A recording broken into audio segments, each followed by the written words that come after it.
Hello and welcome. This is your host, Olivia Brown, and I have senior staff writer Matthew Holloway with me.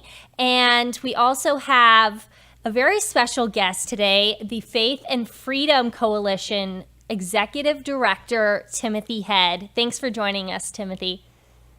Oh, of course. It's a treat to be with y'all. Thanks so much for having me and for talking about these important issues. Yeah, definitely. So, the biggest topic on everyone's mind right now is Trump's home getting raided. Mar-a-Lago was raided just on Monday night. And really, I'd like to know, as your role as the Faith and Freedom Director, you wrote a statement about this. And it was very interesting, the comparisons that you made between Mao and communist leaders like Mao and what is happening nowadays. What are the repercussions that we're going to see of this political targeting? Well, where to begin? So the potential political and I would just say just societal repercussions for this is you are really treading on thin ice, I think, whenever any law enforcement entity, a county entity, certainly a state level entity, but especially when you start getting into the Federal Bureau of Investigations, a federal law enforcement investigative entity, starting to drill really intensely into the kind of personal ongoings of personal effects of political candidates and political opponents. So we saw this, really in unusual ways. We won't say completely unprecedented, but unusual ways during the, right after Donald Trump was sworn in back in 2017. This the collusion, the Russian collusion investigations and round and round and round. And then that was really kind of a not only a witch hunt, but kind of an expedition to try to get to all kinds of other things.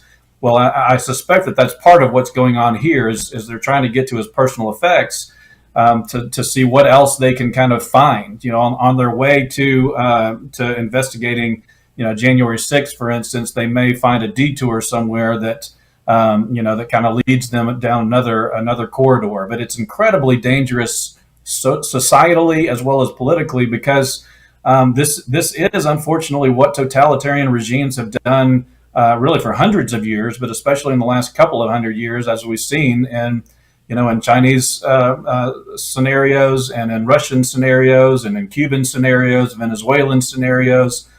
This is an incredibly dangerous and frankly kind of a slippery slope, I would argue. We know that under the Inflation Exacerbation Act, Tim, that the federal government is looking to bring in some 87,000 new IRS agents. And we already know that they've amassed enough weapons and ammunition to successfully arm an infantry battalion of soldiers. So the question that has been on a lot of people's minds, could we be seeing the Mar-a-Lago precedent as leading to a greater persecution of conservative, not only politicians, but also organizations, faith-based organizations? There are a lot of them here in Arizona, as we saw during the Obama era. Well, so I'm glad you mentioned the Obama era because not just kind of in distant American history, but in recent American political history, we've seen the politicization or the weaponization of the IRS, and even if you kind of recall back to the to the early kind of 2010s. There were a number of individual people as well as nonprofits as well as corporations that were raided by the IRS, by a weaponized at that time IRS, and generally they're kind of they're not going to the presenting kind of investigation isn't over political ideology unto itself. They'll kind of fabricate or maybe exaggerate other again. I mean these raids can turn into kind of fishing expeditions would be the term for it, so there has to be a particularized crime that's being alleged, and then where the search warrant is executed has to be for a certain kind of piece of evidence in a certain place. So there's like some legal kind of parameters to it. But once you kind of find one piece, it's entirely possible for law enforcement to kind of pull that thread and just start looking everywhere for everything. So I can take your hard drive looking for one file, but while I'm looking for one file, I might find something else that I am looking for. And unfortunately, it's unprecedented, or it is precedented rather. So it's not unexpected to see something like this happen, because it's not like it happened in the 60s. It's happened in like 2012, 2013, just shortly before the Trump administration was put into power. So this is not unreasonable or kind of conspiratorial to have to kind of ring the alarm on this, because it just happened in the previous Democrat administration. Yeah, I am looking at that bill, the Inflation Reduction Act, and it's scary to see the number of IRS agents that are in there.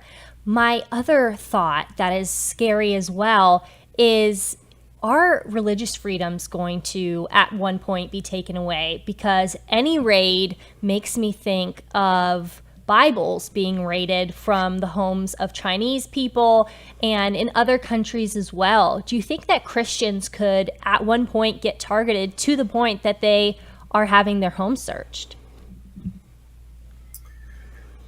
Well, with you, there were leaders. So our our organization, the Faith and Freedom Coalition, has state chapters spread around the country, and we had in 2011 and 12 during some of these kind of the beginning of some of the searches under the Obama administration and the Holder DOJ.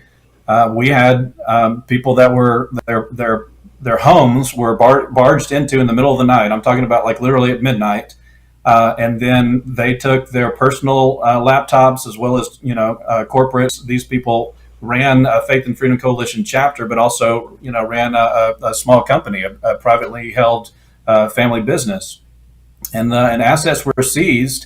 And it wasn't explicitly over kind of religious content per se, or political speech per se. It was it normally is the kind of presenting investigation is around I don't know finances or reporting of various documentation. Are you properly filed with the state Secretary of State, or all of the charitable, have you signed the appropriate documentation in a state to be able to solicit for charitable donations, for instance. But that's kind of how these investigations begin.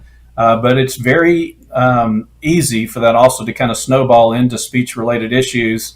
And as we know, with so much kind of hate speech, quote unquote, on the books, hate speech regulations and hate crime regulations, hate crime frequently is kind of in the eye of the beholder. So whoever the adjudicator over a given, proceeding may be able to determine, well, that particular Christian doctrine, we consider that to be offensive either in a workplace, or online, commentary or what have you. So these things, again, I mean, it's a slippery slope, and it can easily kind of erode into political as well as religious speech very, very quickly. Well, we've gone way past the legal doctrine of the chilling effect, haven't we? Well, it is designed ultimately, I think, to make an example of one high profile individual. You can't get a whole lot more high profile at this point than Donald Trump, of course, but what they're trying to get across to people is literally nobody is within or without beyond our scope or our reach here. So, if you're running for governor and you're a private citizen, watch what you say. If you're running for city council somewhere, if you're running for state representative somewhere, just know that we're watching you, and we're able to get to you if we eventually get to that kind of that far down the pecking order, so to speak. So there are clear presenting kind of political problems for trying to prosecute or investigate a direct political opponent, like the Biden administration appears to possibly be doing with the Trump administration, or with Trump himself. But it does have truly a chilling effect across the country. A lot of people, frankly, you don't really know who it affects because by definition, people just won't say certain things or won't run for certain offices because they just don't want to deal with the headache, if not, the potential legal scrutiny of every, jot and tittle of their entire existence. Now, this morning, we know that there have been some new developments coming out of the Mar-a-Lago raid. Can you dive into that for us a little bit? Well, I mean, it's curious to me that so there are new reports that even the wardrobe or kind of the closet of Melania Trump was looked into, and that's so again. So bear in mind how the warrant works, federal or state warrant. There are kind of particularity requirements. So you have to be looking for certain documentation or some sort of evidence, and then you have to be looking in a certain place. So it doesn't have to always be exactly right. Well, we always understand that law enforcement does need good faith or good acting. Law enforcement needs some parameters, some latitude to be able to do a search, but there still are particularity requirements, and it's hard to imagine a wife's closet being one of these places. I mean, at this point, it's pretty clear that they're basically just looking under couch cushions and cupboards in the kitchen to find, just to look for anything that they kind of deem questionable or whatever. I think that this is going to be a really major problem for the FBI and for this, whatever specific investigation they claim to be pursuing right now. I think that this is going to end up being fruitless, to be honest. I agree. President Trump just put out a statement this morning on Truth Social saying, what if they planted documents in my home? I think that they may have planted documents. Do you think that the justice system is so partisan now that they would stoop to that level? Well, so look, I mean, one of the reasons why we at Faith and Freedom Coalition spend a lot of time, in some ways maybe a disproportionate amount of time in some people's opinions on our justice system, is not because we think that all cops are racist. It's not that we think that our justice system is predicated on, quote unquote, systemically racist, principles or practices. We do know that there are some flaws in our justice system, and they need to be improved upon. But we also have seen very dangerous circumstances throughout American history, and even in recent meaning the Biden administration or the Obama administration, and then literally least recently, as to Monday night, that a weaponized justice system is not just a problem for whoever's being investigated or inconvenienced. It truly is an affront to a free and civil society. And so it is so important. I can't hardly articulate how important it is for our justice system to be a credible, believable, reliable system. We know that it's run by people, by humans. All of us are fallible people. But it can't be intentionally, strategically weaponized against either a certain individual person or towards certain kind of opinions or persuasions. Once that happens, we are relegated into a totalitarian regime. And so we certainly appreciate a great many things about Donald Trump, the person and his presidency. But even more importantly, I would argue, it's important for us to demand and work towards a credible, reliable justice system that we can believe in. Absolutely. And the irregularities with this case abound right now. Recently, I wrote a piece about this for Western Journal. I'm sure you're aware of it also. The same judge who issued the warrant in the raid was actually an attorney for co-conspirators of Jeffrey Epstein. And we came to find that out in the recent few days. And there was another piece that came out, and this is kind of going off notes here, that this very same judge this magistrate judge out of California, Judge Reinhardt, had actually recused himself from Trump v. DNC and Hillary Clinton as well. So when you have somebody with a history like that, where they've changed teams from the U.S. Attorney's Office to the defense of a case that was very high profile in that office at that time, and then you have them later recuse themselves from a case involving the DNC and the DNC's frontrunner at that point, it really does draw a lot of attention because there's a lot of smoke there. So do you think this potentially played into his approval of this seemingly thinly justified raid? I mean... Well, again, so I think one of the reasons why we need a credible, or one of the ways that we achieve a credible system, is by having what I would just kind of think of as honest brokers, as both judges and prosecutors. And so in a situation like this, if this is an earnest seeking of evidence in an investigation, any judge and also any federal prosecutor should be keenly aware that when you're literally investigating and raiding the private residence of the immediate past president of the United States of America, every I should be dotted and T crossed, proverbially speaking. And so the fact that this was so kind of cobbled together, it's legally very kind of thin ice. It's technically it's legal, but it just definitely doesn't pass the kind of metaphorical smell test here. For somebody that's had past dealings, if that judge is truly interested in reaching a fair and just eventual result, and it's a good faith, earnest investigation. I mean, we have just over 900 federal judges that could sign that search warrant. I mean, why does it have to be this particular one guy who, like you mentioned, has had at least some history there that colors the impression of the entire investigation from henceforward, from now forward, which is again part of the reason why I think that there will be an eventual legal attack on the search itself.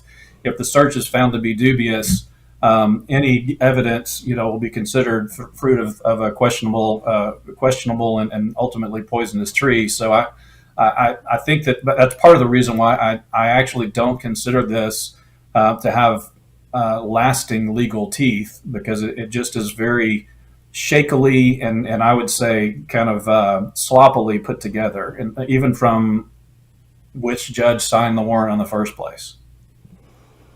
Exactly. And this leads into my next question. A poll just came out that said 4 out of 5 Americans, which is 80% of Americans, believe that there is a two-tiered justice system. So there is a justice system that is for elites and politicians, and then there is a justice system for the everyday American.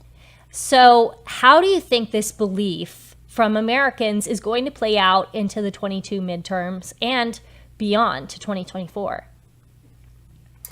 Boy, there's a lot to unpack with that. In many ways, that is a synopsis of the very reason why I've spent a good deal of my career working on this. And I alluded to it earlier, but a fair and just justice system is, I would argue, reliable elections and a reliable justice system are probably the two foundational kind of predicates to not only a reliable society, but a free and even a civil society. So when distrust in our justice system starts to mount to levels that unfortunately I think we're seeing, what ends up happening, unfortunately, is a lot of people start taking justice into their own hands. Okay, either they're not going to report crimes to local police, or up the chain because they don't think that anything's going to happen with it, or maybe other people may not report to the police because they think that there's questionable things happening within some police practices. And so this continually rising number of now close to 4 out of 5 people in America having serious questions, I think is maybe one of the most alarming, and I would say urgent questions or problems that we need to be dealing with on a constant basis. Is how can we regain trust in our justice system and also in our election system, or else we're going to really start having a lot of kind of foundational societal problems that it's really hard to kind of put those genies back in the bottle. Well, thank you so much for joining us today. We had a great conversation, and we hope to have you on again.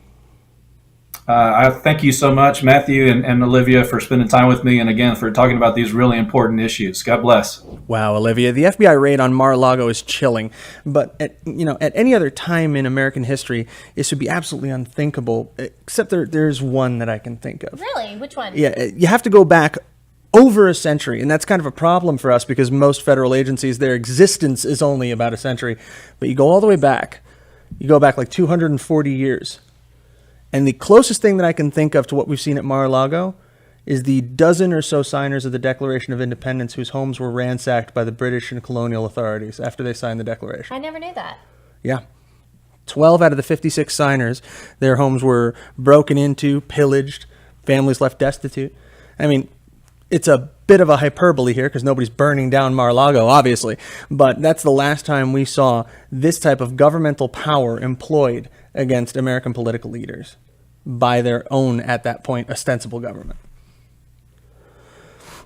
So we've seen what happens when the government believes that they can exert this type of force on political leadership. Yeah. That And it's not pretty. me. That reminds me. So Representative Scott Perry, he just came out with a statement from Fox News that shares his story of what just happened to him. The FBI just confiscated his cell phone. Let's show this. This morning, while traveling with my family, 3 FBI agents visited me and seized my cell phone. They have made no attempt to contact my lawyer, who would have made arrangements for them to have my phone if that was their wish. I'm outraged, though not surprised, that the FBI, under the direction of Merrick Garland's DOJ, would seize the phone of a sitting member of Congress, Perry said in a statement. My phone contains info about my legislative and political activities and personal/private discussions with my wife, family, constituents, and friends. None of this is the government's business. That's scary. The problem with this, like he said, was that they didn't ask him for it. They just confiscated it. And he said my lawyer would have given it to them if they needed to. So this goes beyond the breach of law. They were supposed to get a warrant, different things like that, reach out to a lawyer. Usually there's a different process that goes for this. But no, they're under, like you said, under the leadership of Biden's pick of DOJ, they are weaponizing the law. You think back, like, to the Obama days, right? I mean, some of us were a little bit younger back then, but in the Obama days... Are you referring to me? Maybe. in the Obama days, right? I mean, this was really, really big news. The NSA was wiretapping members of Congress. The news was all abuzz about it. It was all over, all the big boys. Everybody was covering this. Rand Paul was talking about it. And that was approximately 10 years ago. Now, in 2022, under Joe Biden, we have, not just the NSA silently listening in to congressional phone conversations. No, we have the FBI brazenly strolling directly up to a member of Congress and saying, give me your personal device.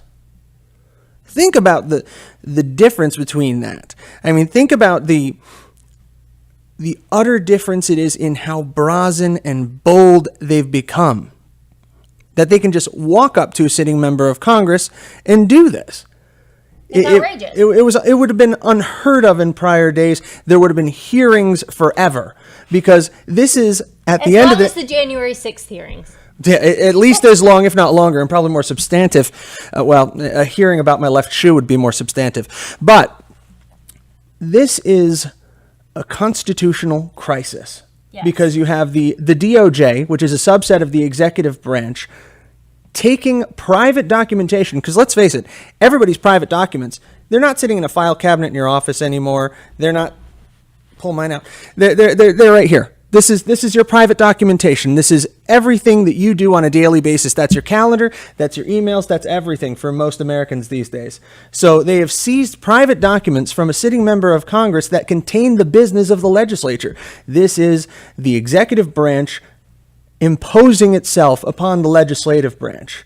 And the Constitution of the United States is broken and in ashes in a situation like this. Yes, and I believe that this is going to have consequences in future elections. As we just referenced during our interview with Tim Heed, what happened recently is that 4 out of 5 Americans don't believe that we have a good justice system. They think that there's 2 tiers of the elites and normal everyday Americans.